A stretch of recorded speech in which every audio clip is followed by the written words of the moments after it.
ಹೊಳಲ್ಕೆರೆ ಪಟ್ಟಣದ ಊರು ಬಾಗಿಲು ರಸ್ತೆ ಕಣದಲ್ಲಿ ರಾಗಿ ಮೇವಿನ ಬಣವೆಗೆ ಬೆಂಕಿ ತಗುಲಿ ನಾಶ. ಬುಧವಾರ ತಡರಾತ್ರಿ ಹೊತ್ತು ಉರಿದ ರಾಗಿ ಮೇವು ಬಣವೆ.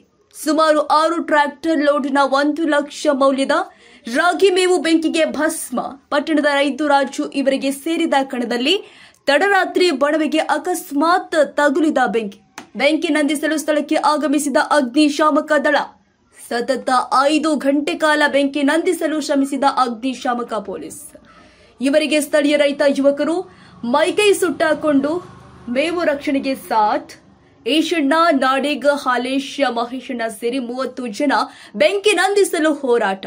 ಬರಗಾಲದಲ್ಲಿ ರಾಗಿ ಬೆಳೆದು ಕಣಸುಗ್ಗಿ ಮಾಡಿದ ವಾರದಲ್ಲಿ ಬೆಂಕಿ ಬೆಂದ ರಾಗಿ ಮೇವು ಆಕ್ರಂದರದಲ್ಲಿ ರೈತ ಕುಟುಂಬ ಸೂಕ್ತ ಪರಿಹಾರ ನೀಡಬೇಕು ಅಂತ ರೈತ ಸಂಘ ಹಾಗೂ ಪುರಸಭೆ ಸದಸ್ಯೆ HR ನಾಗರತ್ನ ವೇದಮೂರ್ತಿ ಮತ್ತು ಸ್ಥಳೀಯ ನಾಗರಿಕರು ತಹಶೀಲ್ದಾರ್ಗೆ ಒತ್ತಾಯ.